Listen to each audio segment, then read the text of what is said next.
del proyecto, de la clase, de los temas, de los apuntes, de lo que venga para las próximas clases? No, muy bien. Bueno, entonces podemos dar inicio ya formal a la clase. ¿Me puede recordar, Rodrigo Valdenegro, en qué nos quedamos la clase pasada? Ya estábamos viendo elasmobranquios, tiburones, rayas. Apenas íbamos a empezar a ver tiburones, profesor. Ok, entonces desde ahí empezamos, ¿va? Con los tiburones, elasmobranquios o condrioites. Vamos a compartir mi pantalla.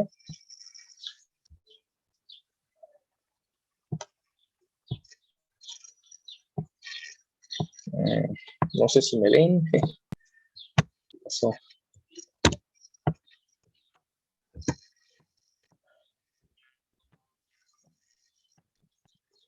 Que dice que no quiere compartir la pantalla. A ver, vamos a ver. Ahí está. A ver, ahora parece que ya. Vamos a poner nueva presentación. Israel Hernández Girón, ¿me puede confirmar que se ve en mi pantalla? Dice condroites. Sí, doctor, sí se ve. Gracias.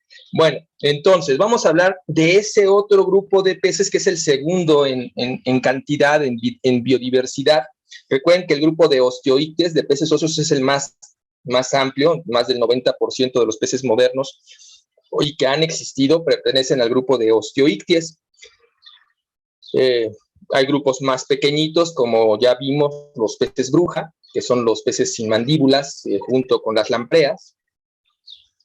Y los peces fósiles vivientes también, que aunque también son peces óseos, tienen grupos aparte, como el celacanto, los bichires, los pejelagartos, ¿no? Los catanes, los pulmonados, que son cosas, pues digamos, muy raras, que no son más del 1%, ¿no? Entonces, digamos que un poquito menos del 1% son esos peces raros, el 90% son estos peces óseos, y el 9% que nos queda, el segundo grupo mayoritario, serían los peces cartilaginosos, ¿no? Que son los condrio, cartílago, icties pez, peces cartilaginosos, refiriéndose a la existencia de un esqueleto de cartílago que nunca se osifica. Son muy carismáticos y conocidos de este grupo los tiburones, las mantas, como esta manta negra que ven ahí, manta diablo, y las rayas, ¿no? Pero también dentro del grupo, mucho menos conocidos son las quimeras, que ahorita, pues a lo mejor muchos de ustedes no las conozcan, las irán a conocer, algunos supongo que sí ya conocen los 4 tipos. Bien, los condroites como clase se dividen a su vez en 2 subclases, que son elasmobranqui y holocéfali. Elasmobranqui, donde van a estar los batoideos, las rayas y mantas, que parece que tienen alas, que baten al nadar, por eso de batoideos. Y los elasmobranquios también incluye a los tiburones, ¿no? A los celaquimorfos. Y el otra subclase es un solo tipo de peces, que son los holocéfali, son las quimeras. Como característica, bueno, tienen hendiduras branquiales externamente visibles, o sea, no tienen tapas operculares, tienen estas rajaduras verticales. Son vertebrados y craneados, pero cartilaginosos en cuanto a su esqueleto. En general, todos los tiburones actuales, aunque sí han existido de agua dulce, ya están extintos. Todos los tiburones que actualmente existen son marinos. Algunas rayas son de agua dulce, muy poquitas, las podemos contar con los dedos de la mano. Y el resto, mantas y rayas, quimeras, son marinas también. Son peces mandibulados, dentados, con dientes muy, muy sofisticados y adaptados dependiendo de cada especie al hábito y conducta alimentaria. Hay tiburones especializados en comer, por ejemplo, mamíferos acuáticos, focas, morsas, demás, y hay otros que están especializados en comer moluscos o crustáceos o equinodermos o peces. Entonces, dependiendo de lo que coman, eso sí, todos son carnívoros, tiburones, rayas y mantas, pero tiburones y rayas y quimeras todos son carnívoros, y las mantas, hay una diferencia, son planctívoros, comen plancton, ¿no? Las mantas. suelen tener fama de ser agresivos, lo cual es un mito. En realidad, son animales que huyen de la presencia humana, son temerosos a nosotros, no les gusta nuestra presencia, ni nuestros ruidos, los sonares de los barcos, de los submarinos, los bombeos petroleros, incluso las burbujas de un buzo generan ruidos que para ellos son muy desagradables de ultrasonido y los ahuyentan. En algunas ocasiones llega a haber encuentros con tiburones pues poco gratos, sobre todo en lugares donde las personas se meten en su casa de los tiburones, que es el océano, en lugares donde ellos se alimentan, principalmente sus zonas de caza, y bueno, ya sea por ignorancia o por un falso espíritu de aventura, pues la gente se atreve a entrar en estas zonas y pueden llegar a darse los ataques. Es malísimo que haya un ataque de tiburones porque pues lo que la gente genera cuando se entera de un ataque es odio hacia ellos, y ha generado históricamente y actualmente que cuando se llega a dar un ataque de tiburones, la gente del lugar hace una cacería de tiburones y los quiere extinguir y erradicar de la región porque son asesinos, cuando en realidad los seres humanos matamos millones de tiburones al año para consumirlos. Mucho de eso se convierte en harina de pescado que termina en croquetas para perro y gato, lo cual es tristísimo que especies en peligro de extinción terminen de croqueta. Y los ataques de tiburón son 1, 2, 3, cuando mucho cada año, ¿no? O sea, la comparativa es totalmente diferente, ¿no? Realmente los asesinos y los agresivos, pues somos nosotros, ellos para nada. Eso es un verdadero mito en relación a estos animales, ¿no? En realidad son hermosos, la mayor parte de la gente los conoce y los considera bonitos, por lo mismo carismáticos, la gente pues se siente atraída a la forma de una mantarraya, de una manta, de un tiburón. Hay peluches, hay gorras, hay playeras, o sea, películas, afiches, un montón de cosas relacionadas a la forma de los tiburones y las rayas, que pues las hacen muy carismáticas, ¿no? O es un signo de su carisma, de lo bien que nos cae a los humanos conocerlas y verlas, y de hecho es una fuente turística muy valiosa en nuestro país. La gente viaja de todas partes del mundo para venir a ver a los tiburones que existen en México, que además, dicho por otro lado, somos uno de los países que más variedades de tiburones pueden ser observadas. Dentro del grupo, decíamos, la subclase Holocéphali es tal vez la menos conocida, son las llamadas quimeras. Se les dio históricamente este nombre por los primeros naturalistas, pues les recordaba la forma de estos animales, las quimeras mitológicas, ¿no?, de los griegos, donde eran animales que parecieran estar hechos de partes de cuerpos de otros animales, ¿no? Cabeza de león, alas de águila, cola de reptil, en fin. Entonces dicen que pues estos animales, como se ve en el dibujo, pues, parecen de cabeza como de roedor, aletas de pescado, cuerpo reptiliano, en fin, les encontraban unas formas muy, muy raras. Son animales raros en realidad, del fondo marino, suelen vivir en la profundidad, llegaban a verse en aquellas épocas muy antiguas, pues varamientos de cadáveres de esos animales, y mucha gente los confundía con extraños monstruos de las profundidades, ¿no? Realmente no son muy grandes, llegan a crecer metro y medio, y son totalmente inofensivos, son carnívoros, pero bueno, no nos pueden hacer daño a nosotros, salvo en las espinas que llegan a ser venenosas, que están presentes en la aleta dorsal y a veces en las pectorales. Son espinas defensivas y sí llegan a tener veneno. Es una excepción entre las rayas. Algunas rayas también tienen veneno en la puya, en la espina que tienen en la cola, pero muchas rayas ni siquiera tienen espina. Las mantas, de hecho, no tienen espinas defensivas, y por supuesto tampoco veneno, ¿no? Pero las quimeras sí llegan a tener esto. Entonces, ahora pues se hace pesca profunda, pesca moderna, industrial, pues se llega a cazar, a pescar algunos de estos animales incidentalmente. No se pesca per se a las quimeras para consumirlas, no son parte de la dieta habitual, aunque sí se pudiesen comer.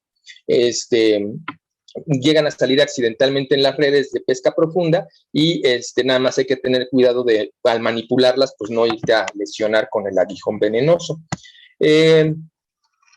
Tienen, decía yo, son animales de aguas profundas marinas. Este, por ejemplo, es un macho. Los machos característicamente entre los tiburones, rayas, mantas y quimeras van a presentar este órgano copulador modificado llamado clasper en inglés o gonopterigio en español. ¿Se acuerdan que algunos peces óseos, los que son live breedings o ovíparos de incubación interna y los godeidos mexicanos, esos únicos peces óseos vivíparos, presentaban también gonopodios, se les llamaba en los peces óseos gonopodios. En los tiburones les llamamos gonopterigios. Ahorita lo van a ver escrito por si la pronunciación es difícil. Con P al final, gonopterigios, con T. Gonopterigios. Y son dos modificaciones de las aletas ventrales que aparentan ser dos hemipenes. No son hemipenes, no aparentan serlo, y al unirlos se forma canalidura entre las dos protuberancias y chorrea el esperma a través de ello para ser colocado en el tracto reproductor de la hembra. No hay penetración, no son órganos de penetración, cópula, nada más acercan el esperma a la entrada de la cloaca y de ahí ya entra solo por sí mismo hacia el conducto interno del reproductor femenino. Este sería una imagen de una quimera. Son raras de ver en vivas, hay que bucear muy, muy profundo, 100, 130 metros, entonces difícil obtener una buena fotografía de estos animales, pero bueno, son algo así. Vamos ahora al otro, estos son más famosas, de los elasmobranquios, la subclase elasmobranquia, la superorden batoidea, decía, baten sus aletas, que estas aletas en forma de plato son sus aletas pectorales modificadas, forman como un plato, como alas, ¿no? Y las ondulan para nadar. Tienen la aleta caudal modificada en forma de cola y algunas presentan un arma defensiva, que son las puyas. Otras no presentan puya, y pueden llegar a tener también en las aletas pectorales, en los costados, equipos defensivos eléctricos, ¿no? Las rayas eléctricas generan descargas eléctricas. Las mantas también pertenecen a este grupo. La gran diferencia es que las rayas son de hábitos bentónicos, son carnívoras, tienen la boca en la parte ventral, los ojos saltones en la parte dorsal, normalmente saltones, pero siempre en la parte dorsal. Las aperturas branquiales ventrales, igual que la boca, son carnívoras, bentónicas. En el caso de las mantas, normalmente son de hábitos pelágicos o pelúcidos, se andan nadando a media agua. La boca está frontal, igual que los ojos están frontolaterales, muchas veces en unas especies como de cuernos, ¿no? Por eso les llaman manta diablo a las mantas gigantes. Y comen plancton, no son carnívoras, son filtradoras de plancton.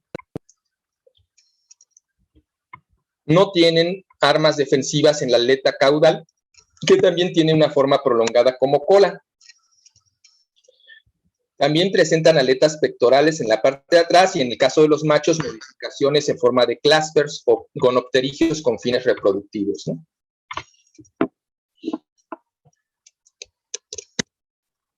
Aquí vemos los gonopterigios de una raya sierra. Algunas rayas tienen formas más bien alargadas que parecen tiburones sin serlo. Ahorita vamos a ver un ejemplo. Ahora, dentro de esta misma subclase de elasmobranquios están los selaquimorfos, que son los famosos tiburones, el superorden de los tiburones, que son los selaquimorfos.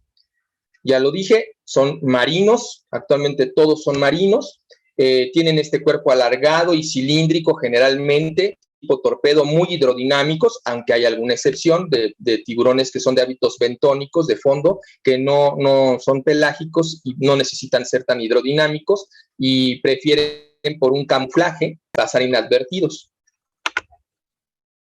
Suelen tener de 5 a 7 hendiduras. Los tiburones de 7 hendiduras o 6 suelen ser signo de antigüedad o de antigüedad evolutiva, de ser de los primeros tiburones de existir y que han perecido después de siglos de evolución. Recuerden que son peces muy antiguos en la evolución de las especies y los que tienen más aperturas branquiales, 6, 7, habla de ser animales de los más antiguos en la evolución. Los tiburones más modernos, que los más modernos aparecieron antes que los dinosaurios, por supuesto, tienen normalmente cinco aperturas branquiales. El hocico puntiagudo es característico, en él portan unos órganos del sistema neural, que son órganos sensibles o sensitivos de los sentidos, llamados órgano de Lorenzini.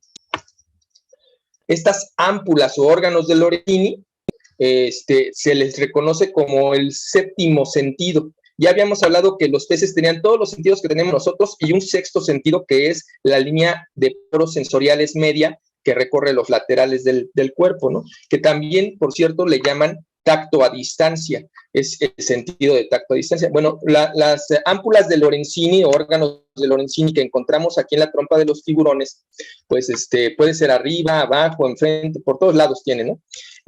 También es un órgano de tacto a distancia, percibe campos electromagnéticos, cambios de temperatura, presión, en fin. Tanto las ámpulas de Lorenzini como la línea lateral media, aquí se alcanza a ver la línea en el tiburón, es este surco de poros, son altamente sensibles. Cualquier lesión, golpe, manipulación en esa zona puede noquear a los peces o causarles mucha molestia y estrés. Hay que tener cuidado al manipular estas especies. No se hace acuacultura de producción con estos animales, pero sí son famosos miembros de las colecciones zoológicas. Tal vez cuando vamos a un acuario todos queremos ver un tiburón en ese acuario, y también suele haber colecciones privadas con acuaristas o aficionados al acuarismo marino, y en laboratorios para investigación. Son animales muy interesantes, tienen sistemas inmunitarios muy avanzados, prácticamente no se enferman de nada, aunque por ahí dicen que les da cáncer, que no les da cáncer, perdón. Sí se conocen algunos tipos de tumores que crecen en la piel, en las branquias, en la boca de los tiburones, sí se tienen noticias de ello. Entonces eso es un mito, sí pueden generar algún tipo de tumor cancerígeno, o al menos algún tipo de crecimiento anómalo celular, ¿no? Tipo tumor. Y bueno, la vida de los tiburones entera está llena de mitos, ¿no? En cuanto a clasificación, bueno, aquí están todos los grupos. Están los escuatiniformes, que son los tiburones angelote o alfombra. Estos son planos y poco hidrodinámicos, de hábitos bentónicos. También de hábitos de fondo son los pristioforiformes, que son famosísimos, los tiburones sierra, que tienen una probóscide como una sierra para cortar madera, con los dientes expuestos, con los cuales golpean a los peces que comen y los noquean y luego ya los tragan. Están los escualiformes, que aquí mucha gente, la palabra escualo, la identifica como sinónimo de tiburón. En realidad solamente un grupo de tiburones son escualos, que son los escualiformes, que en realidad pues sí tienen la forma clásica que interpretamos, tiene un tiburón, ¿no? Torpediforme, muy hidrodinámicas. Y en este grupo tal vez están los tiburones que más consumimos, por ejemplo, los cazones, que son tiburones de talla media en general, los cazones, ¿no? Luego vienen tiburones que son muy famosos, ¿no? Los carcariformes, como los tiburones azules, los tiburones martillo, pertenecen al grupo de carcariformes, ¿no? Luego vienen los lamniformes, también muy famosos, como el tiburón blanco, ¿no? El tiburón tigre, son lamniformes. Finalmente, los orectolobiformes, que aquí incluye al tiburón ballena, que es el pez más grande que existe, con cerca de 12, 14 metros de longitud, y que, por cierto, pues es un pez que come plancton, ¿no? No come carne como los demás, es plantívoro, a pesar de ser el más grande. Y también los tiburones gata que también son de hábitos bentónicos, los tiburones de puntas negras, puntas blancas, también de hábitos bentónicos. El último grupo son los heterodontiformes, que son tiburones también de hábito bentónico, conocidos como tiburones cornudos, gata cornudo, ¿no? Tiburones gata cornudo, que no hay que confundir con las cornudas, que así los pescadores conocen a los tiburones martillo por la forma de la cabeza. Estos se les llama cornudos porque tienen una especie de cuernillos arriba de los ojos, y nada tienen que ver con los tiburones martillo, que son carcariniformes. Pues, conociendo las fotografías, los identificamos un poquito mejor. Aquí está el angelote o tiburón alfombra, con esta forma que privilegia el camuflaje, es un escuatiniforme. Todos estos, que son las primeras que les enseñé en la clasificación, son animales más antiguos y que no, como característica, no presentan aleta anal. Tienen todas las aletas que tienen también los peces óseos, tienen normalmente 2 lóbulos dorsales, tienen aletas pectorales, pélvicas y caudal. Estos en particular no tienen anal. Los otros que vamos a ver sí tienen también la aleta anal o cloacal o ventral, como le quieran llamar. Está el tiburón sierra, que característicamente tiene esta probóscide con los dientes expuestos acá. Tienen otro tipo de dientes en el hocico también y tienen como una especie de bigotes en la trompa, ¿no? Se parece mucho la raya sierra. Este es el tiburón sierra y esta es la raya sierra. Las rayas, para diferenciarlas entre sí, bueno, en principio de cuentas, la probóscide es más ancha y no tiene los bigotillos. Las branquias en los tiburones siempre están puestas en los costados, ¿no? Aquí arriba se verían las branquias, las aperturas branquiales, mientras que en las rayas las aperturas branquiales están por abajo. Aquí no están las branquias, las aperturas están abajo. Eso es fácil de diferenciar entre un tiburón y una raya, ¿vale? Aunque se parecen mucho. Las rayas guitarra también tienen esta forma de escualo más alargada, pero siguen siendo rayas. Cuando las observen bien, se fijen que las branquias las tienen por abajo y no como el resto de los tiburones, como todos los tiburones que las tienen acá arriba, ¿no? Las aperturas branquiales. Bueno, estos son los pristioforiformes. Este no, este es una raya, este es un batoideo. Este de acá, el del medio, sí es el pristioforiformes. Viven en el Golfo de México, están en grave peligro de extinción. El Acuario de Veracruz, la CONAVIO, la Comisión de Áreas Naturales Protegidas, la UNAM, la Universidad Veracruzana, National Geographic, el Smithsonian, tienen programas de rescate en México para tratar de que no se extinga esta especie. Hay un espécimen en exhibición que fue capturado en Veracruz y que se exhibe en el Acuario de Veracruz, está protegido, es una hembra, y se está intentando a través de ella pues conseguir pues material genético para tratar de reproducirla en cautiverio en algún momento. Hay un programa específico para ello en el Acuario Público de Veracruz, que es el acuario, por cierto, más grande de Latinoamérica. Los escualiformes, donde están los cazones, ¿no? Es la clásica forma de un tiburón, ¿no? Y que se pescan mucho. Los exanquiformes, que son los también fósiles vivientes, son tiburones de gran profundidad, muy primitivos, les conocen como tiburón anguila, rarísimos. Y luego ya muy, muy comunes los demás, por ejemplo, tiburones blancos, los lamniformes, los mako, son animales de aguas abiertas oceánicas, nunca se han podido mantener por mucho tiempo en cautiverio, extrañan la libertad, ¿no? Y se dejan morir, dejan de comer, no les gusta estar atrapados. Los toro, lo mismo, pero pues estos son famosos por ser los que más atacan a los seres humanos, pero ya dijimos un ataque 2 al año, cuando mucho, y por error de los humanos más que por otra cosa. En México tenemos agregaciones de tiburones de estos en Isla Guadalupe, allá en las Californias, de tiburones toro, principalmente en el Caribe, pero existen en todas las costas, ¿no? Y los turistas pagan buen dinero por ir a verlos, ir a snorkelear con ellos, a bucear con ellos, a nadar con ellos, y realmente pues no hay riesgos, ¿no? Hay un riesgo, pero está sumamente controlado. Los mismos biólogos y prestadores turísticos que llevan a la gente toman todas las medidas de precaución porque saben que un accidente con ellos invitaría a que se clausuraran los permisos para la visita, y probablemente la gente de la región los mataría de conocer un accidente de que alguien murió en las fauces de un tiburón, pero eso no pasa, ¿no? Bueno, los carcariniformes y los lamniformes, ¿no? Está el blanco, el mako, el azul, y acá por este lado el tiburón martillo, el tiburón toro. Y acá abajo vemos los orectolobiformes, aquí está el dominó que le llaman, el tiburón ballena, el más grande de todos, que come plancton. También aquí tenemos a los tiburones peregrino, que también comen plancton, y los tiburones gata. Estos particularmente son inofensivos y incluso los ballenas sí disfrutan de la presencia humana, no huyen, se te quedan viendo tanto como tú a ellos, ¿no? Cuando sienten nuestra presencia nos observan, ¿no? Deben de pensar, ¿y estas cosas raras quiénes son? Y por acá tenemos los heterodontiformes, que son los gata cornuda, ¿no? Estos existen en los bosques de kelp, allá en Baja California Norte, en California, Estados Unidos, son muy interesantes y se hacen estudios en México con estos en las instalaciones de Mazatlán de la UNAM, en el Centro de Investigaciones, porque, bueno, investigan su sangre, sus tejidos, cómo es que nunca se infectan, ¿no? Y tienen mordeduras y cortadas y no, tienen una capacidad inmunitaria sorprendente los tiburones.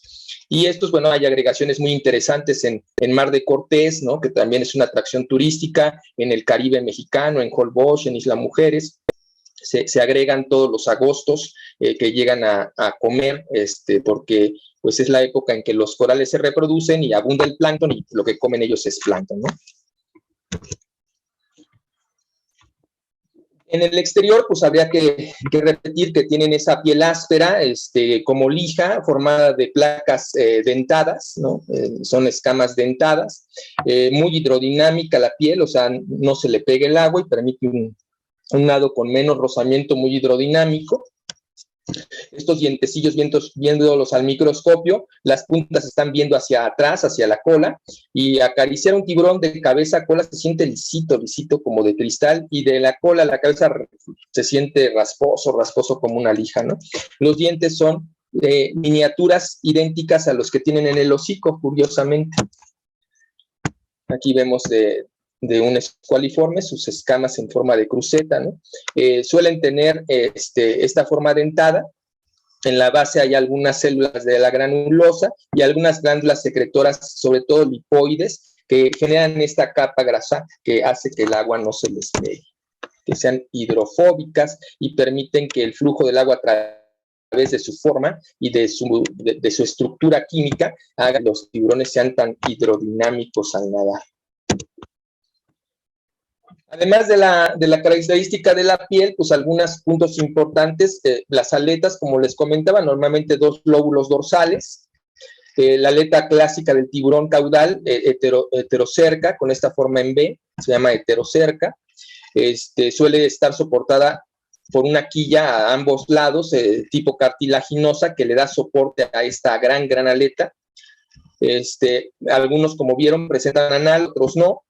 Presentan pélvicas o pelvianas 2 y con la modificación en el caso de los machos para fines reproductivos de los 2 claspers o gonopterigios para fines reproductivos en el macho. Tienen los 2 pectorales, ¿no? También anchas y muy bien formadas, algunos definitivamente muy grandes, ¿no? Igual que las caudales y las dorsales clásicas. La trompa puntiaguda, donde está el órgano de Lorenzini, tiene narinas, aunque no tienen narinas o nostrilos, no tienen cuanas o conductos, no las tienen. Sí pueden tener receptores olfativos y del gusto en la trompa, en los nostrilos, en el paladar, en la lengua. La lengua no es móvil, es fija. La boca está ligeramente ventrofrontal o ventrocraneal.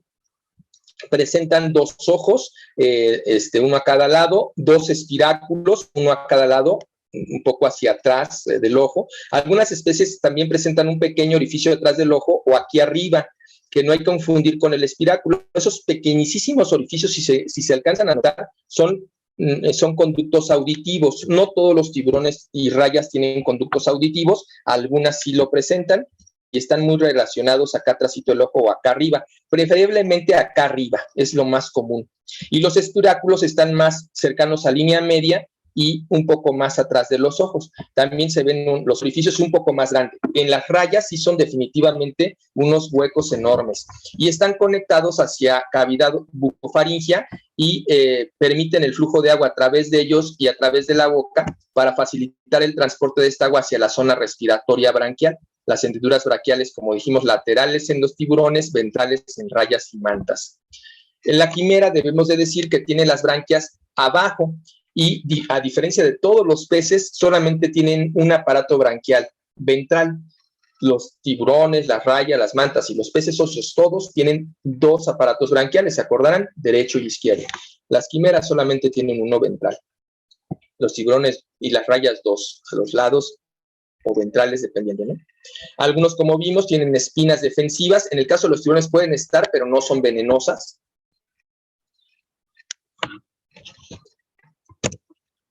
Las colas, las aletas, son tipo acartonadas, o sea, rígidas, formadas por este tejido del conjuntivo llamado ceratotriquia, que no son radios cartilaginosos como en el caso de los óseos. En ellas no, son fibrosas, no cartilaginosas. La columna vertebral obviamente sí es cartilaginosa y le da soporte, ¿no? Pero estas son fibras de tejido conectivo fibroso. El esqueleto es bastante sencillo, lo cual le permite tener mucha flexibilidad al nado a estos tiburones, ser muy, muy flexibles. Igual tienen cráneo con un gran bulbo olfatorio, su cavidad ocular, la zona del cráneo y el cerebro, ¿no? O sea, todo esto sería el neurocráneo, el dermocráneo, y acá tendríamos el esplagmocráneo, donde se soportan las branquias. Aquí vemos los arcos branquiales con los dientecillos o branquioespinas filtradoras, y la zona de los cartílagos mandibulares, ¿no? Por cierto, las mandíbulas están desarticuladas, ¿no? Y están unidas a través de musculatura, o sea, por eso pueden abrir tan grandotas su popota, ¿no? Tienen soportes cartilaginosos para sus aletas. Una columna vertebral muy simple, igual, 2 tipos de vértebras, abdominales y caudales. Tienen costillas, pero pequeñitas, muy cortitas. Estas que aquí, ribs, son las costillitas de los tiburones. Entonces, todo lo demás y lo que le da forma y soporte al cuerpo, básicamente es puro músculo. Los tiburones son pura musculatura, pura potencia, ¿no? Y también el hecho de tener un esqueleto tan sencillo les da mucha flexibilidad, ¿no? Se pueden casi doblar totalmente. Musculares a no más decir, algunos tienen músculos importantísimos en la zona del cráneo, que tienen que ver con su tipo de alimentación, ¿no? Si tienes que arrancarle la mitad del cuerpo a una foca, o romper el exoesqueleto de una langosta, o romper la concha de un molusco, pues necesitas muy buenos músculos, y buenas mandíbulas y un diente especializado. Aquí vemos las narinas o nostrilos en la parte de acá, y todo esto está lleno de poros del órgano de Lorenzini, ¿no? La boca ventrofrontal, ¿no? De los tiburones. Y los miómeros se siguen llamando igual, en forma de columnas, con subdivisiones igual que en los otros peces, ¿no? Pero son columnas. Además, tienen un sistema de anclaje helicoidal muscular. Desde la cabeza hacia atrás los va circundando una especie de resorte helicoidal que recorre todo el cuerpo bajo la piel y está conectado a la musculatura miómeros, de tal manera que facilita el movimiento del tiburón. Es una especie de resorte que va recorriendo todo el cuerpo del tiburón bajo la piel y anclado a los músculos. Entonces, estos músculos anclados a la red helicoidal dérmica o subdérmica hacen que el tiburón, cuando el músculo se contrae de cráneo a cola y da esta forma en S, ¿se acuerdan? Igual que en los demás peces, cuando regresa el movimiento sea facilitado por este resorte helicoidal y el regreso sea tan potente como el coletazo que da con los músculos, pero ya sin gastar energía. Eso hace que el movimiento sea más eficiente y flexible, con mayor maniobrabilidad y fuerza, velocidad. Entre los peces hay tiburones que son de los más rápidos del océano, como el tiburón maco, que es tan rápido como, o más que los atunes, tan rápido como un pez espada, un pez vela, con muchísimo menos gasto de energía que los peces óseos, por este sistema de resorteo que tienen, como una especie de resorte abajo de la piel, cubriendo todo el cuerpo hasta la cola, y que da un recoletazo con muchísima potencia. El reproductor, como decíamos, característico de los machos, los gonopterigios o claspers, que no existen en las hembras. Los gonopterigios son acercados por el macho a la cloaca de la hembra para depositar el paquete espermático.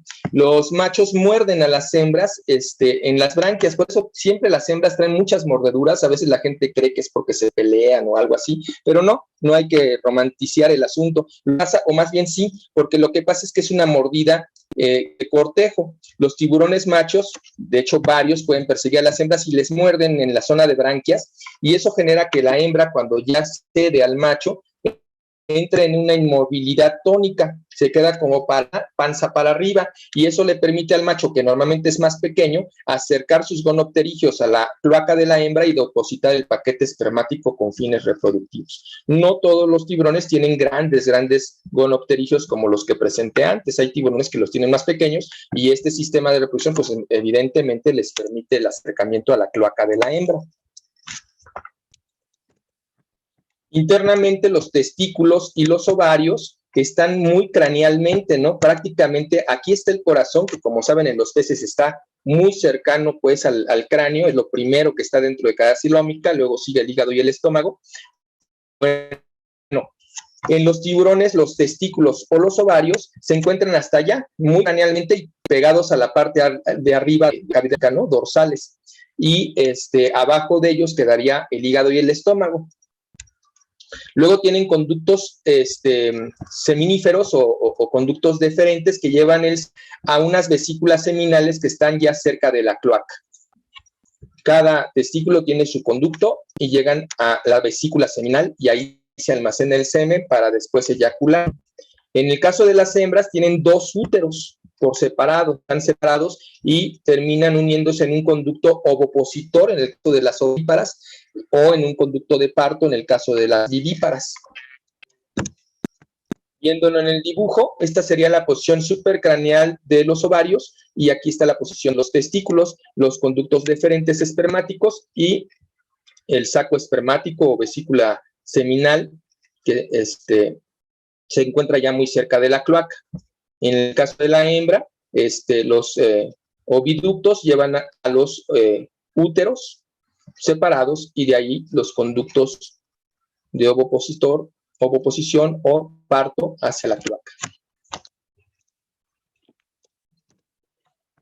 En las rayas es muy similar. Aquí vemos los ovarios de una raya, también en posición muy craneal, y los úteros, ¿no? En este caso es una especie ovípara de incubación interna. Esto es una ova, aquí se cortó el útero para poder ver la ova, y la ova se mantiene dentro del útero de la mamá, una ova en cada útero, y ahí se incuba hasta el nacimiento, en que eclosiona dentro del útero el bebé, y ya sale nadando de la cloaca de la mamá, y después la mamá arroja el cascarón vacío, ¿no? Y el macho pues tiene los gonopterigios igual que en los tiburones. Aquí parecen como patitas alargadas, modificadas de las aletas pélvicas, sus aletas pectorales como platos, ¿no? De hecho, estas son rayas eléctricas de la costa del Pacífico mexicano. Y aquí vemos los testículos del macho. Como pueden ver, pues en los ovarios se ven los huevitos, y en los testículos pues es un tejido que parece como graso, ¿no? Aparenta. Y los conductos seminíferos y la vesícula seminal. En el caso de la quimera, además, las quimeras que no pueden morder a las hembras tienen otro equipo. Tienen estos 2 espolones los machos, y las hembras tienen 2 orificios donde con estas garrillas se insertan en los orificios de la hembra y quedan unidos, y así unen los claspers a la cloaca de la hembra y depositan el paquete espermático. Esto está patrocinado, curiosamente, por los camoteros. Van pasando enfrente de mi casa. Ok. Y además, los machos tienen este órgano auxiliar reproductor con espículas, ¿no? Que suelen utilizar para dar como topecillos estimulantes en la zona pericloacal de la hembra. Con esto le dan masajes que estimulan. Parece ser que eso es lo que estimula la ovulación, y entonces ahora sí ya se puedan reproducir. Son animales muy raros las quimeras, ¿no? Aquí vemos los testículos de un quimera macho, también aquí está el corazón, ya muy craneales, los conductos seminíferos, la vesícula seminal o vesículas seminales, y ya los conductos de eyaculación en una quimera bastante. Esa es una especie mexicana del Pacífico. Esta también otra especie mexicana del mar de California, del Golfo de California. Aquí vemos los ovarios y los úteros, ¿no? Dos úteros. En el caso de los tiburones rayas que son ovíparos de incubación externa, todos los tiburones, rayas y quimeras, todos son de fecundación interna. O sea, el macho hace llegar el paquete espermático con sus cláspers a la entrada genital de la hembra y se insemina a las ovas, en el caso de los ovíparos, o a las células reproductivas, a los óvulos, ¿no? Tal cual, de las hembras, en el caso de vivíparas, internamente. Y luego, ya sea que se gestan, en el caso de vivíparos, dentro del útero de las mamás, o se incuban dentro de su cuerpo, en el útero, o ya fertilizadas, las ovas se ovopositan en el medio ambiente y se incuban externamente. Cuando eso sucede, encontramos las ovas de algunas especies que ponen huevos de incubación externa, agarradas con estos como se llaman listones fijadores, se fijan a los corales, a las piedras, a las algas y parecen ahí como esferas de arbolito de Navidad colgantes, semitransparentes, nos permiten ver a los tiburoncitos bebés moverse dentro y de hecho se comercializan en el canal de peces de ornato y los zoológicos acuáticos, en los acuarios públicos es muy común, es una atracción importante que se tiene para que la gente entienda cómo se producen los tiburones, ponen los huevitos así en peceras especiales con un foco detrás para que los visitantes puedan ver a los bebés tiburón vivos ahí moverse. Y bueno, tú lo puedes comprar para tu acuario y ver nacer a tu bebé tiburón en tu pecera, ¿no? Sí, también se hace. Son tiburones pequeños, que no miden más de 20, 30 centímetros, los que suelen tenerse como mascota. Hay especies desde el tiburón cigarro, que mide menos de 10 centímetros, 12, hasta pues el ballena, que mide 14 metros, ¿no? Hay de todo, hay tiburones miniaturas, pigmeos, hasta tiburones gigantescos, ¿no? En cuanto a la reproducción, las estrategias reproductivas son muy variadas, pero en general debemos decir que son de madurez sexual tardía, llegan muy tarde a la pubertad, algunos hasta cumplir 16, 20 años, no se han reproducido, se tardan mucho. La gestación puede durar meses, de entre 8 a 24 meses la gestación, dependiendo cada especie, lo cual hace que sean especies muy propensas a la extinción si las utilizamos para la pesca, ¿no? Porque no recuperan la poblaciones rápido, se tardan mucho en reproducirse, ¿no? Son especies difíciles en ese sentido, ¿no?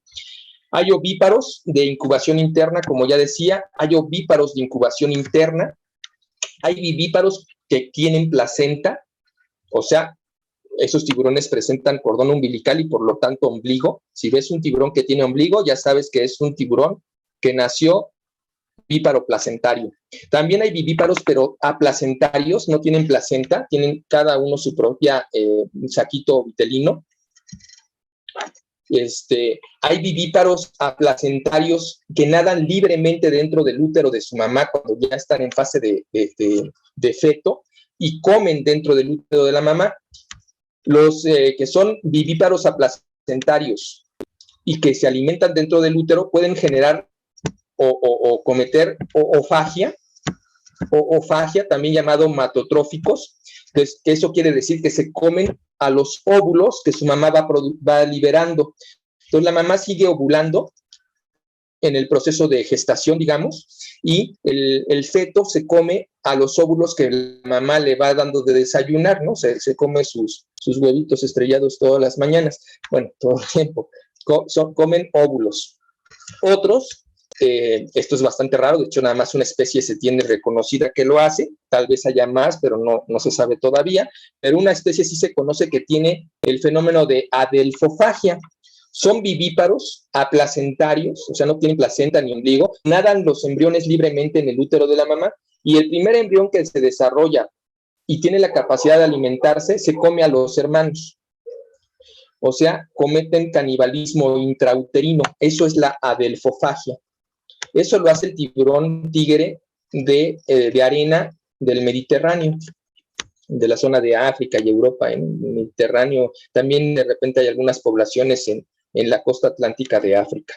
Y la histotrofia, estos son tiburones también aplacentarios, no forman placenta, no tienen cordón umbilical, nadan libremente los fetos dentro del útero de su mamá pero no se alimentan ni de los óvulos ni de sus hermanitos, se alimentan básicamente de los líquidos nutritivos que secreta el endotelio uterino, que le llaman leche uterina, leche, por eso lecitotróficos, ¿no? Se alimentan de leche uterina y así van creciendo los bebés.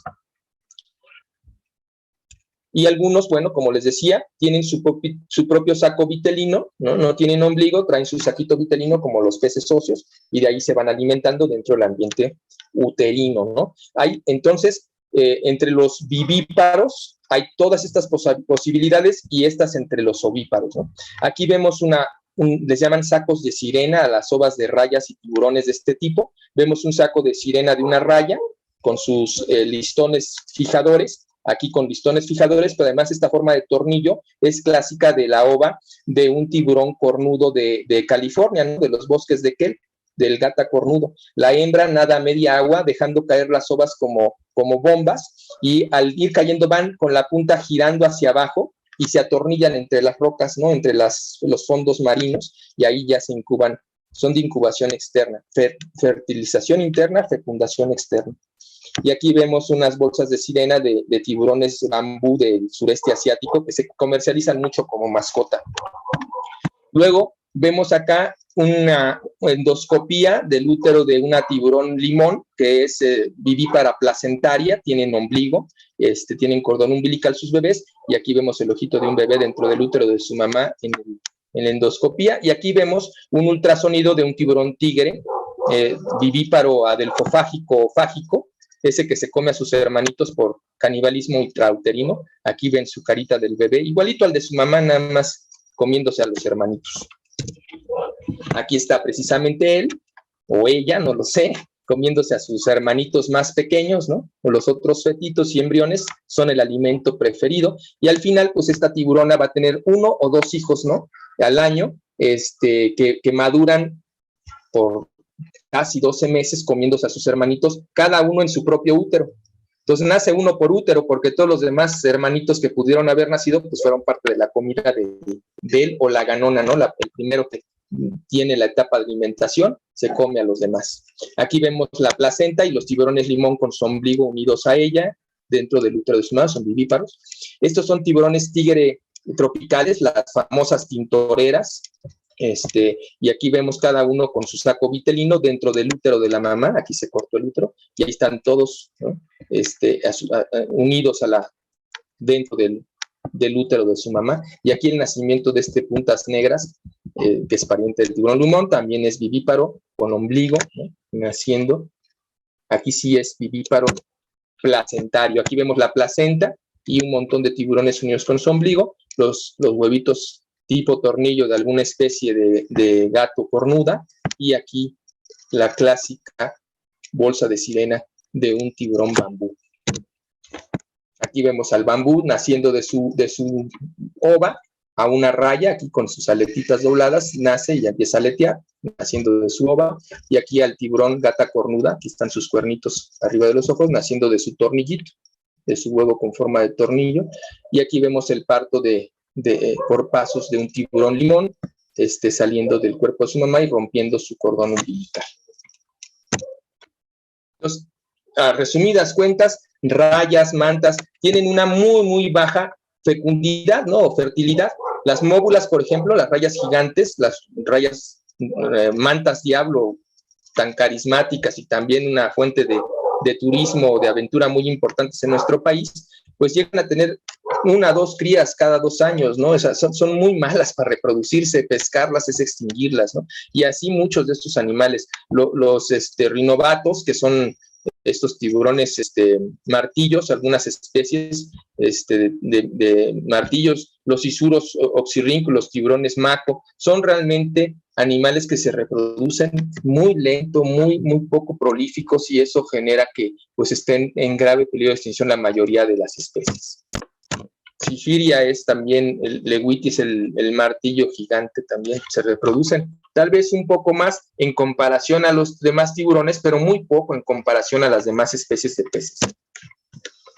Vimos peces óseos que tienen millones de crías, ¿no?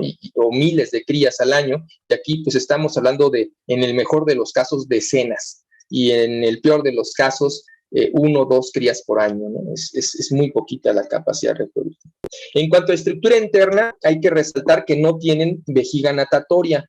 Son malos flotadores los tiburones, tienen que hacer el esfuerzo muscular para nadar, que ya dijimos que lo hacen muy bien, pero no pueden flotar fácilmente, pero sí logran ser planos en el agua, gracias a que su órgano intracelómico más grande es el hígado, y el hígado lo tienen embebido totalmente de grasa, y la grasa pesa menos que otros tejidos, y entonces esa es la forma en disminuir su peso, mediante un hígado altamente graso, que pues también ahí llevan el pecado de que pues, utilizamos el hígado de tiburón para producir suplementos nutricionales para animales domésticos y humanos. A lo mejor les ha tocado comer cápsulas de hígado de tiburón o de bacalao como una fuente nutricional de vitaminas liposolubles y de ácidos grasos omega 3, omega 6.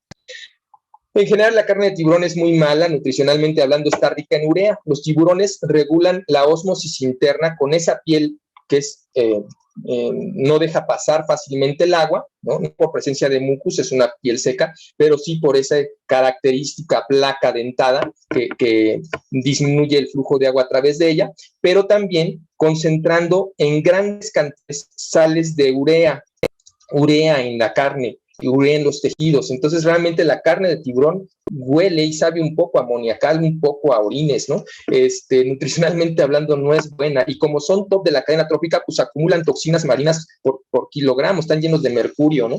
Es mala idea comer tiburones por donde lo vean.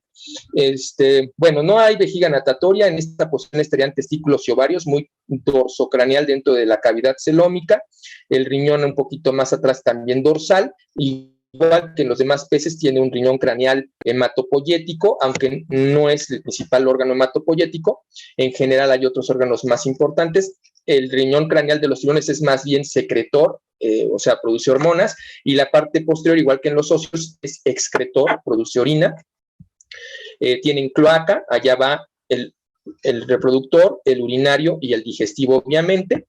Ya dijimos que tienen aparatos mandibulares, dentales y bucales muy específicos según lo que coman, en la posición que ya les expliqué, y luego pues vamos a tener un estómago poco diferenciado, ¿no? Es un saco más bien, con actividad enzimática y ácida, ácido clorhídrico, hay glándulas excretoras, tienen hígado muy grande, como les decía yo, y deposita bilis para buferizar el bolo alimenticio y pasarlo ya hacia un intestino. El intestino es muy cortitito, pero tiene una trampa. Tiene algo que se llama válvula espiral. La válvula espiral es un ensanchamiento del intestino que dentro tiene una especie de caracola que obliga al bolo alimenticio a girar y girar y girar dentro de él muchísimas veces en este bolo, como con una caracola interna, donde vive una microbiota simbiótica digestiva. O sea, hay microbios que le ayudan al tiburón a la digestión. Entonces es corto, pero es un engaño, porque por dentro es muy intrincado, dando mucha superficie de contacto con los nutrientes, la absorción y el crecimiento de microbiota. Muy específico. El corazón igual está muy ventrocraneal, dentro de cavidad celómica, pero muy ventrocraneal, ¿no? Las branquias dentro de cavidad bucofaringea, ¿no? La lengua fija a la base, en fin, ¿no? Muy similar a lo demás que a los otros peces también. Aquí vemos el inmenso hígado, el órgano más grande, súper graso, ocupa el mayor espacio, y eso ayuda también a que no sea tan pesado un tiburón y le ayuda a nadar un poco. No hay órgano de flotabilidad. El esófago, el estómago poco diferenciado, un pequeño tramo de lo que suelen llamar intestino delgado, donde llega la bilis, ¿no? Desde el hígado, y luego ya viene el intestino en sí, caracterizado por esta válvula helicoidal, ¿no? Donde se hace la digestión, y luego ya un recto o colon final que va hacia la cloaca. Eso es básicamente. Aquí vemos el vaso, ¿no? Y bueno, arriba de esto hasta acá estaría acá el corazón, y acá atrásito arriba estarían las gónadas.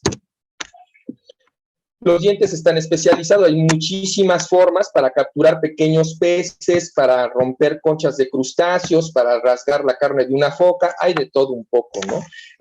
Lo que es cierto es que algunos tiburones pues sí nos pueden causar daño. A la manipulación hay que ser precavidos, utilizar cotas de malla, en mangas, en guantes, ¿no? Podemos utilizar la parálisis tónica de los tiburones apretando los poros de Lorenzini, entran como en un noqueo momentáneo, pero no hay que hacerlo seguido porque es muy estresante, pero para por ejemplo, tomar una biopsia, una muestra, inyectar a un animal, pues que se hace mucho por los biólogos y veterinarios de campo para investigar, por ejemplo, toxinas corporales, acúmulo de metales, en fin, todo eso que se ha sido de investigación, se pueden hacer pequeñas cirugías para depositar transmisores satelitales para ver por dónde migran, dónde están, cuántos existen, y de eso determinar las vedas, las cuotas de captura y demás.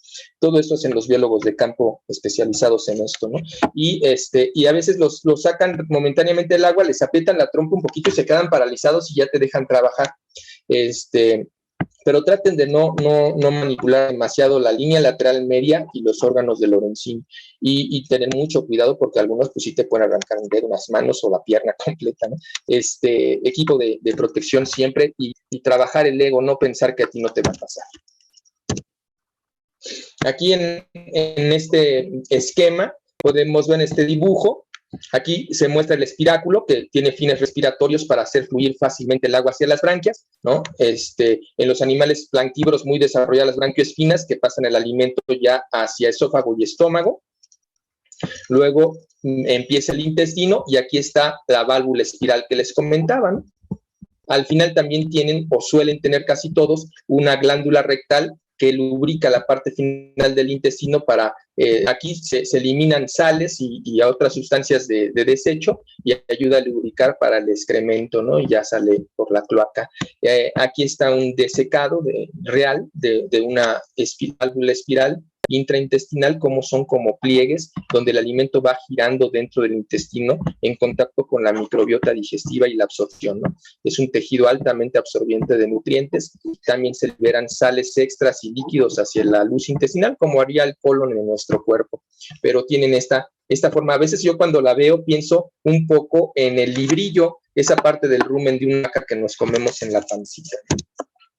Recuerden que los tiburones son top de la cadena trófica y bueno, acabar con ellos es acabar con el equilibrio completo de los océanos y prácticamente representar el fin del planeta. En cuanto a la respiración, les decía yo, ellos tienen que respirar nadando constantemente, pero, ojo, no todos. Aunque antes se pensaba que todos los tiburones estaban obligados a nadar perpetuamente para poder respirar, lo cierto es que sí lo hacen los peces pelágicos, los tiburones pelágicos, los de nado libre, pero los peces de fondo tienen sistemas de bombeo y por eso los vemos abrir y cerrar la boca como a las morenas. Están bombeando el agua con los músculos de la cabeza y haciéndola pasar de la boca hacia las branquias para respirar. Esto lo hacen los tiburones de hábitos bentónicos, como el alfombra o los gata. Los que son tiburones de hábitos de fondo, también las rayas hacen esto de estar bombeando agua para poder respirar mediante, no nadando, sino bombeando. Otros, pues sí, nadan contra corriente o contra el agua, como el tiburón ballena, que estamos buceando y nadando con tiburones ballena. Esto es Holbox, Yucatán, y esto de abajo es Tamiagua, Veracruz. Y bueno, los animales van nadando, filtrando el agua, porque recuerden que ellos, aunque son enormes, comen lo más pequeño del océano, que es el plancton. Entonces, al mismo tiempo que se alimentan, respiran, haciendo pasar el agua hacia las branquias y capturando en las branquioespinas su alimento. Se descubrió, pues, también que son listos. Algunos tiburones en la isla de Cozumel aprendieron a meterse a las cuevas bajo la isla de Cozumel en los arrecifes, y lo que hacen es ponerse a la entrada de la cueva con la boca abierta a favor de corriente, y entonces se sientan todos en el fondo y nomás abren el hocico, ya se ahorran estar nadando y el agua solita entra por la boca y sale por otro lado de la cueva, y eso les permite pues no gastar energía para respirar. Bastante listos. Pues hay diferentes alternativas entre ellos para la cuestión respiratoria. Por lo demás, pues las branquias funcionan igual que en los peces óseos y también el bombeo sanguíneo funciona más o menos igual, ¿no? Suelen tener una aurícula y un ventrículo, aunque la aurícula, en el caso de los tiburones, tienen un pequeño septum intermedio, como un pequeño murito, pero incompleto. O sea, no es como tal dos aurículas, ¿no? Aunque a veces se habla de dos aurículas, en realidad es una sola con una pequeña subdivisión interna. Tienen un ventrículo muscular y es el que principalmente bombea la sangre, igual que en los peces óseos, ¿no? La sangre va a ser bombeada, el corazón está en posición igual, ventrocraneal, bombea la sangre vía ventral hacia las branquias, hacia el intercambio gaseoso, y la sangre con O2 sale por arriba por la aorta dorsal, ¿no? Y ya recorre el resto del cuerpo entregando el oxígeno y de regreso recogiendo el CO2 ventralmente, llega hacia el corazón y luego hacia branquia. Muy similar a lo que vimos con los peces óseos en ese sentido.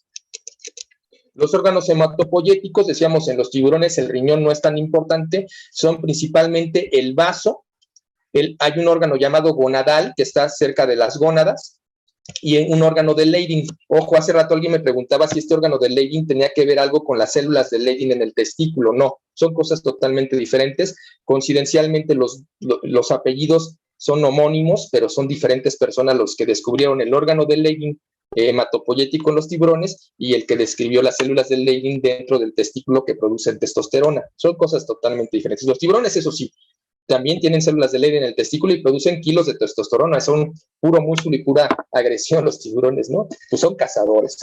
Y bueno, entonces esa sería la posición del timo. Aquí me falta decir que también el timo también es hematopoyético.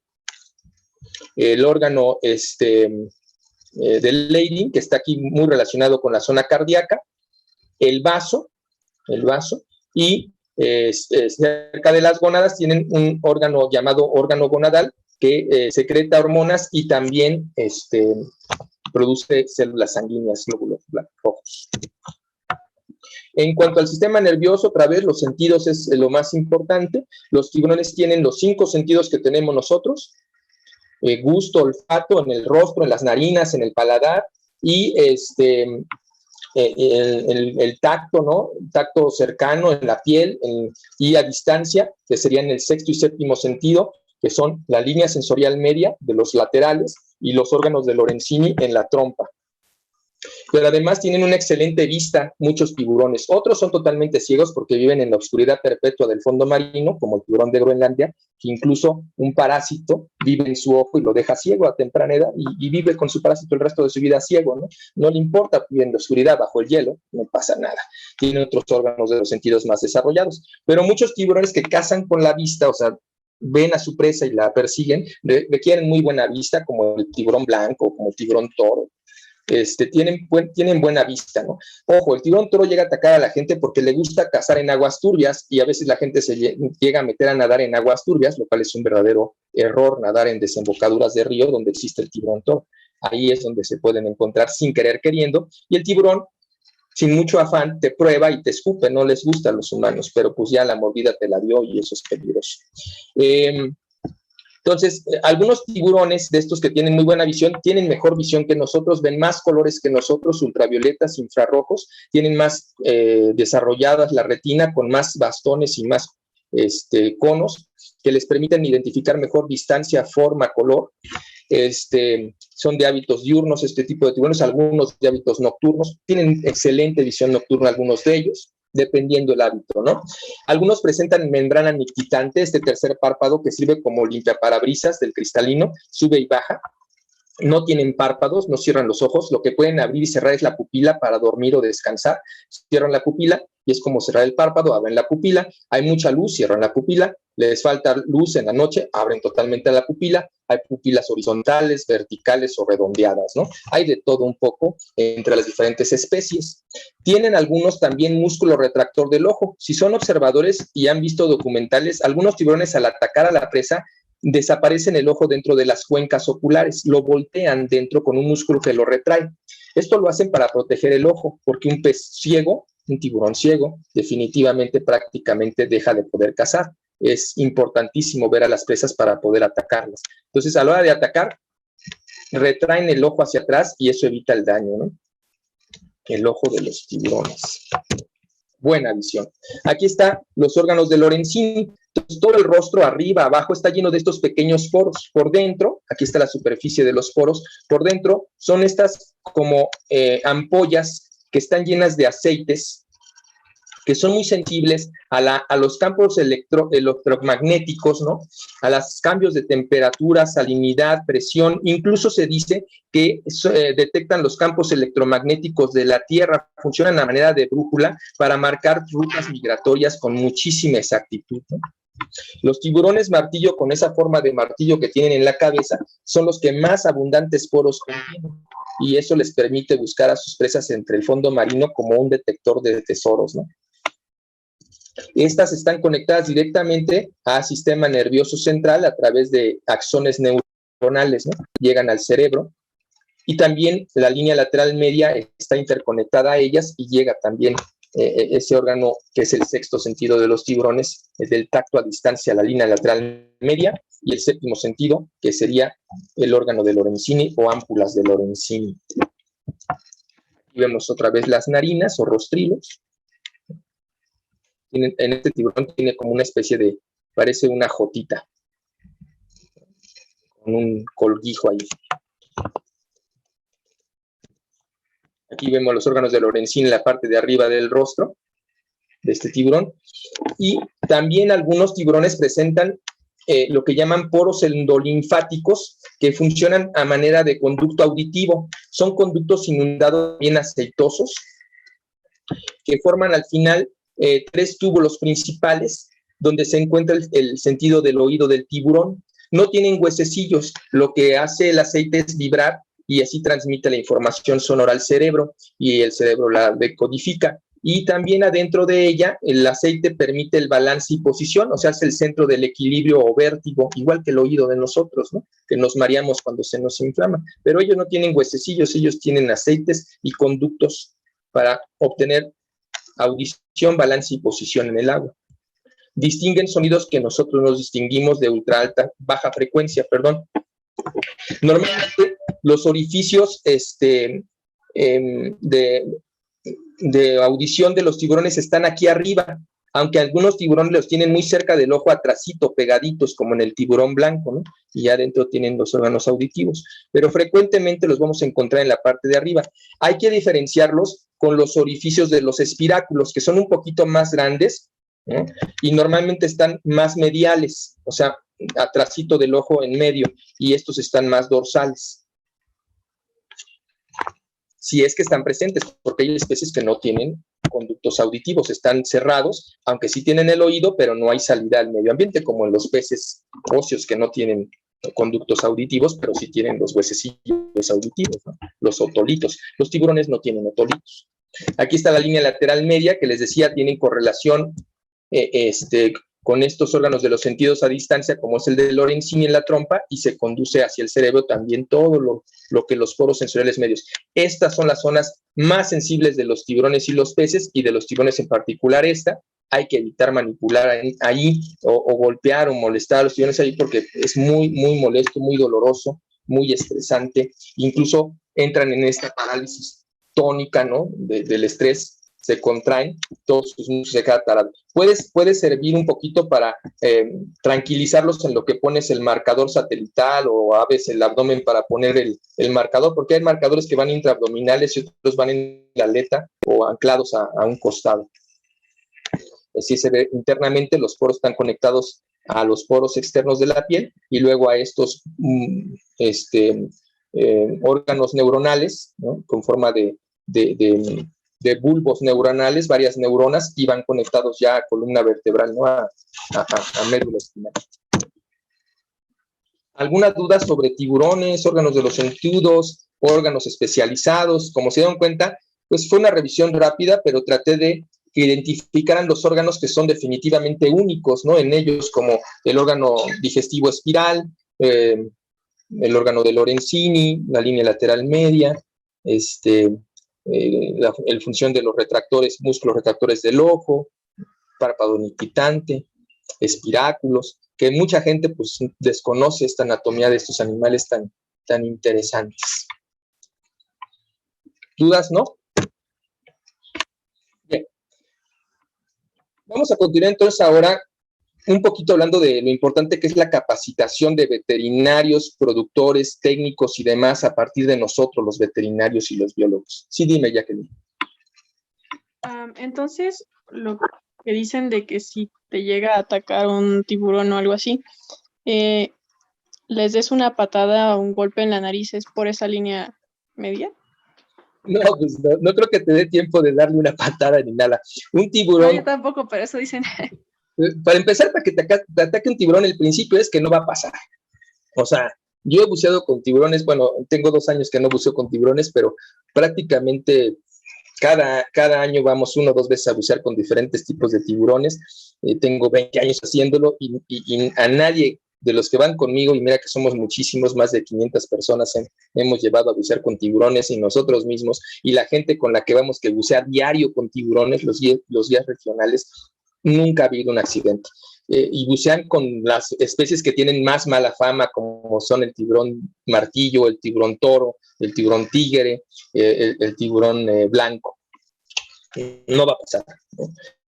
En el muy remoto caso que te llega a atacar, por ejemplo, el tiburón blanco ataca a más de 100 kilómetros por hora. O sea, no sabes ni de dónde te vino el golpe.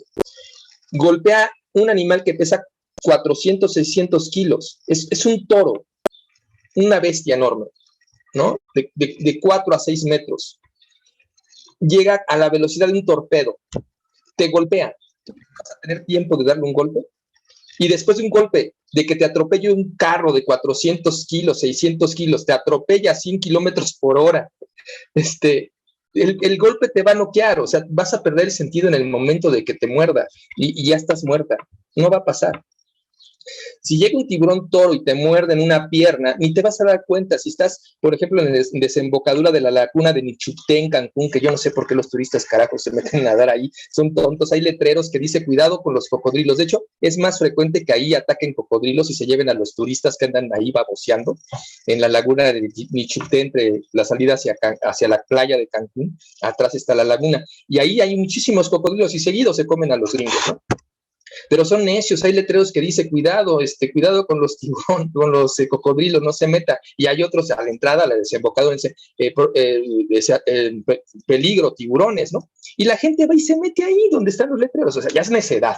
Y luego está el agua turbia, no ves ni siquiera lo que está abajo en el agua, porque está la desembocadura y se enturbia el agua y se generan ahí corrientes que no se ve nada. Y el tiburón anda cazando a ciegas con sus órganos de Lorenzini, no ve nada, y de repente choca contra tu pierna, siente tu electromagnetismo y te tira una mordida. Y cuando se da cuenta que estás bien huesuda y dura, musculosa, y él come peces, él come otros animales, no le gusta la carne dura de un mamífero, sí, te muerde y te suelta.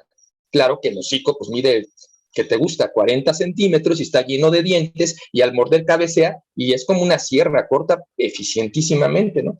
Parte de la mitad de un pez. Entonces te roba la mitad de la pantorrilla, ¿no? Y empiezas a sangrar por litros, porque pues ahí van tus principales arterias y probablemente te mueras desangrada. Pero el tiburón no va a regresar por ti, ni te va a atacar, ni andan oliendo la sangre humana, o sea, no es cierto. Por ejemplo, hay buzos que dicen, no, si estás en tus días, eres mujer y estás menstruando, no te metas porque atraes a los tiburones. No es cierto, no es cierto.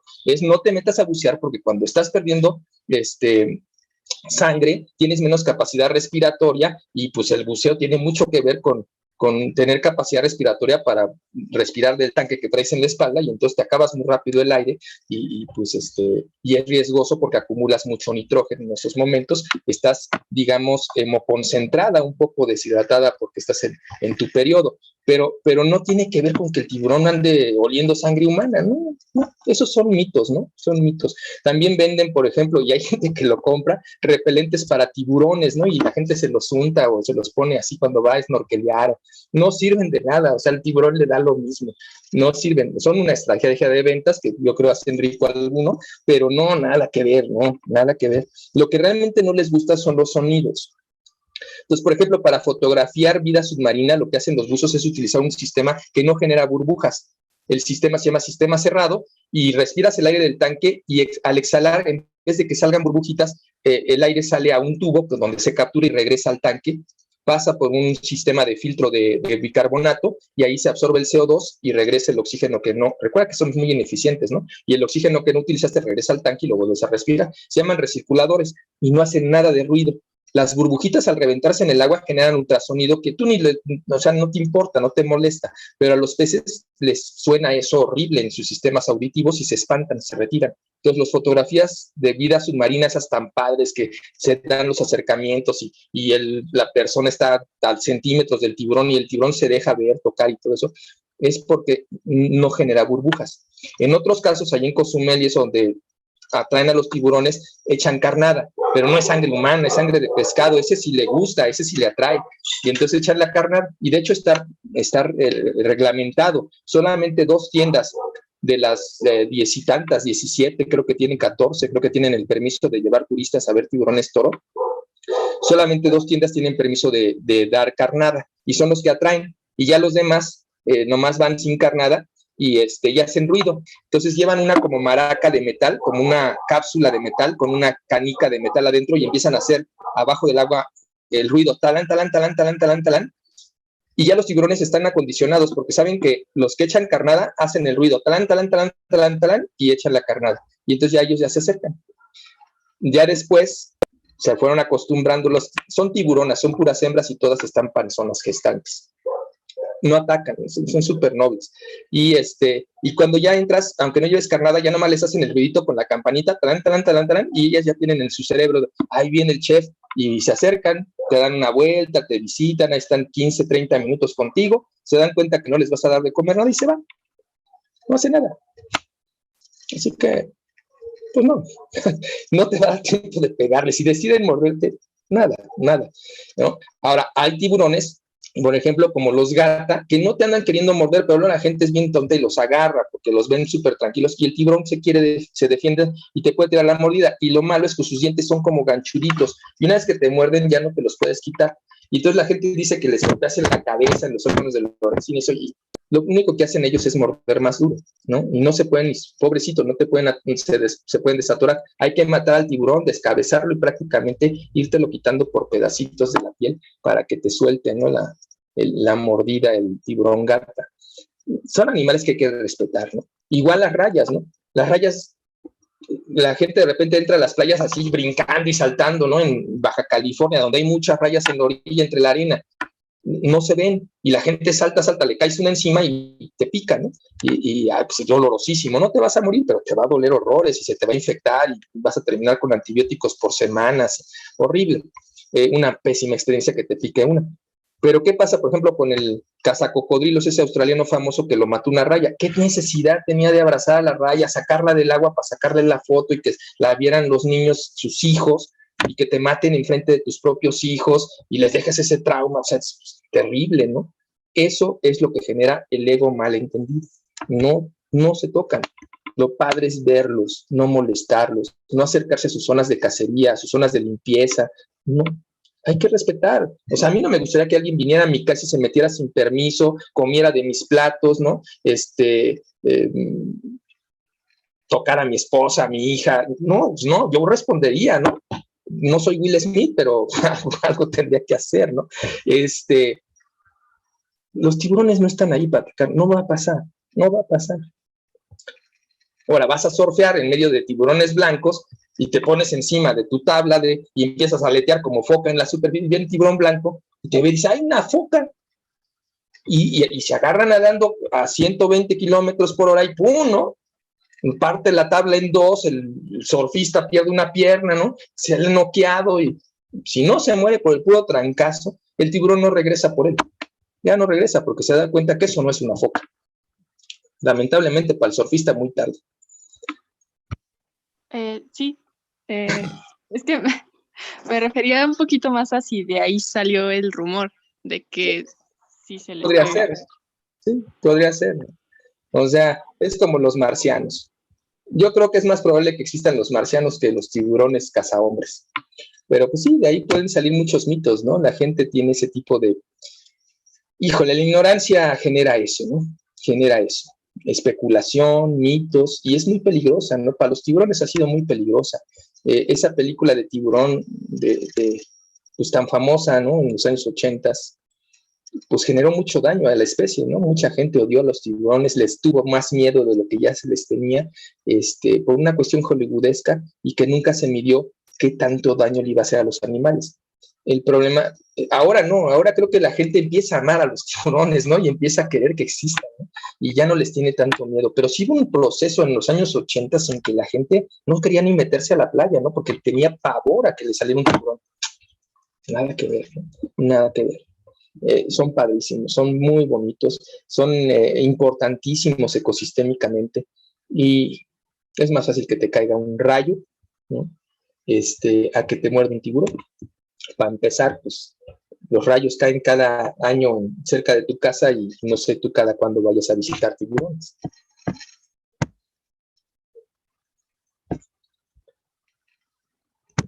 Es estadísticamente muy improbable, ¿no? Pero, y aún así, cuando te muerdan, no.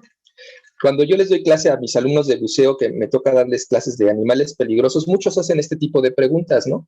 Y les digo yo, créeme que la mejor defensa es no te metas con ellos, no los toques, déjalos en paz, están en su casa. Porque si él decide atacarte, no hay nada que tú puedas hacer. El ataque es relámpago, ni te das cuenta de dónde te va a llegar. Y el golpe puede ser tan brutal que vas a perder el conocimiento en el momento del ataque, no vas a tener tiempo de golpearle, de pegarle en la trompa, como vemos en las pelis, ¿no? Que en las pelis ves que la que está siendo atacada le pega en la cabeza y le mete unos cuchillazos en los ojos, y una cosa así que dices, sí, claro, ahorita te va a dar tiempo, ¿no? Y vas a tener además la mente fría de sacar la navaja.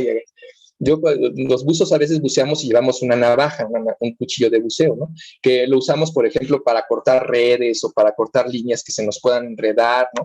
Para ese tipo de cosas. Son para seguridad propia, ¿no? Y luego cuando me llegan a preguntar, oiga, Doc, ¿y ese también sirve para defenderse de un tiburón? Le digo, sí, claro. Lo saco, te lo entierro a ti que vas a mi lado y el tiburón se va sobre de ti, no sobre de mí, yo salgo rápido, ¿no? Ya me salvo. Obviamente es una broma, no soy incapaz de acuchillar a uno de mis alumnos de buceo, pero es que no sirve, o sea, no te da tiempo de nada, ¿no? Es increíblemente eficiente, es una máquina cazadora en el agua y nosotros estamos en un medio que no es el nuestro.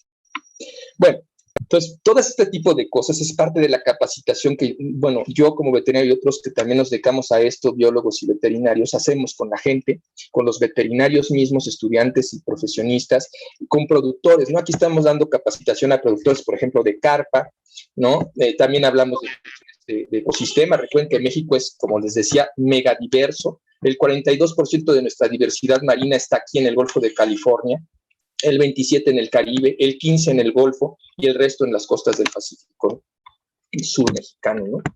Entonces, tenemos una obligación ecosistémica, los profesionales de este país, de salvaguardar esta biodiversidad. Aquí estamos capacitando a productores de trucha. Esta es la región Monte Alto. Les cuento la experiencia porque también eso les deja enseñanza. Cuando fuimos a trabajar con ellos, yo trabajaba contratado por la Secretaría de Agricultura del Estado de México y la Secretaría de Agricultura Nacional, ¿no? La SEDAGRO.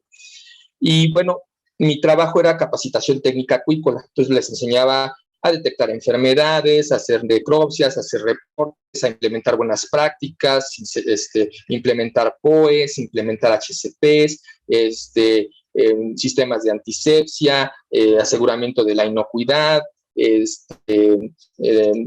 mediciones del agua, todo esto importante para saber trabajar en una granja ya más profesionalmente, ¿no? Y bueno, pues trabajaba yo con los dueños, con los encargados, con los veterinarios de campo, ¿no? Capacitándoles. Y al mismo tiempo, en el grupo de trabajo para la capacitación, también iban gente yo iba como parte del convenio con la UNAM, en Xexcotitlán, y los municipios de Monte Alto, que son Huixquilucan, Naucalpan, Atizapán, Isidro Favela, Villa Nicolás Romero, Tepozotlán, Villa del Carbón. Me falta por ahí otro municipio, Tlaxcala, sí, ¿no? O Tlaxcala pertenece a Villa Nicolás, ¿no? Bueno, todo esto, y ustedes cuando están en Cuautitlán ven las montañas así enfrente de Tepozotlán hacia el sur. Todas esas montañas se llama Monte Alto, Estado de México, y esa región hay más de 75 productores de trucha en las montañas. Agua fría, montaña, perfecto para trucha, ¿no? Y bueno, todos ellos tienen la granja y muchos de ellos tienen restaurante a pie de granja, otros dan servicios turísticos como hotelería, pequeñas cabañitas en el bosque, ¿no? Románticas con la chimenea y al día siguiente pues la truchita. Otros tienen zonas de acampado, en fin. Entonces, también participaban la Facultad de Turismo del Estado de México, de la Universidad del Estado de México, y la Facultad de Diseño les hizo o participó haciendo todo lo que son logotipos, afiches, toda la estrategia de mercadotécnica, para que ellos se convirtieran y profesionalizaran su actividad, ¿no? Tanto la cuestión técnica acuícola como la cuestión ya de venta y de servicio a público. Entonces, la intención es pues, muy buena, ¿no? Nos costó más de 3 años de trabajo.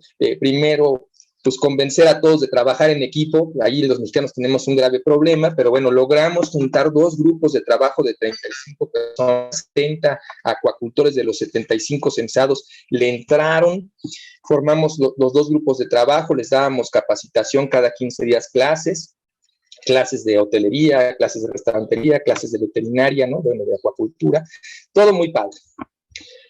Llega el momento en que la gente de la Facultad de Diseño allá de Toluca viene con la propuesta, ¿no? Para el plan de negocio y les presentan este logotipo. Yo estaba hasta atrás ese día en la sala de conferencias, bueno, no es la sala de conferencia, era este restaurante, ¿no? Entonces, es parte de una granja que se llama Don José, allá en Isidro Favela, Estado de México, un municipio pequeñito, pero donde hay mucha truchería, y yo estaba hasta atrás, ¿no? Y estaban ahí presentando los señores diseñadores, ¿no?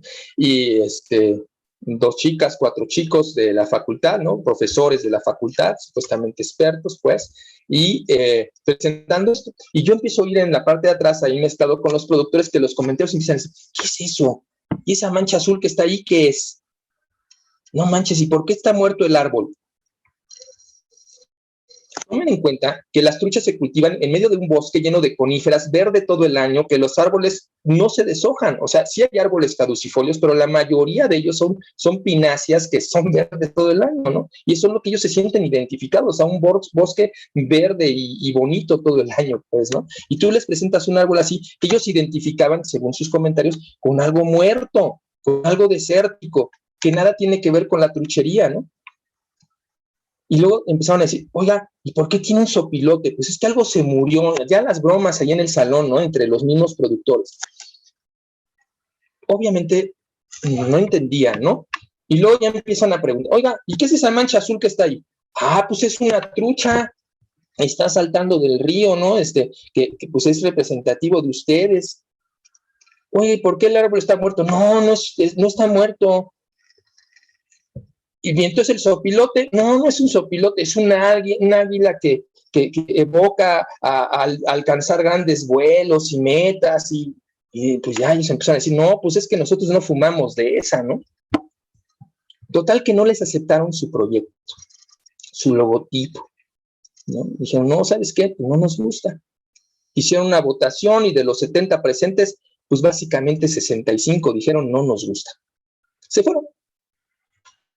Todo tranquilo, continuamos. Al mes, o sea, dos citas después, 2 cursos después, regresan, pero regresan con el mismo logotipo, con todo igual, pero delante del grupo de la Facultad de Diseño viene la directora, la rectora de la facultad, con ellos, ¿no? Y nos presume, pues, que todos ellos son especialistas, doctores y postdoctorados, con grandes títulos profesionales, ella como profesora, directora, una gran experiencia, bla, bla, bla. En pocas palabras les dice textualmente, ustedes no saben, ellos son los especialistas expertos. Esto es lo que ustedes tienen que aceptar como imagen del proyecto Monte Alto. Dicho eso, en automático, mi primer pensamiento, dije yo, ya nos lincharon, ya no vamos a salir vivos de aquí, ni modo, ¿no? Pónganse a rezar el Padre Nuestro, o la creencia que tengan, ¿no? La gente se empezó a parar de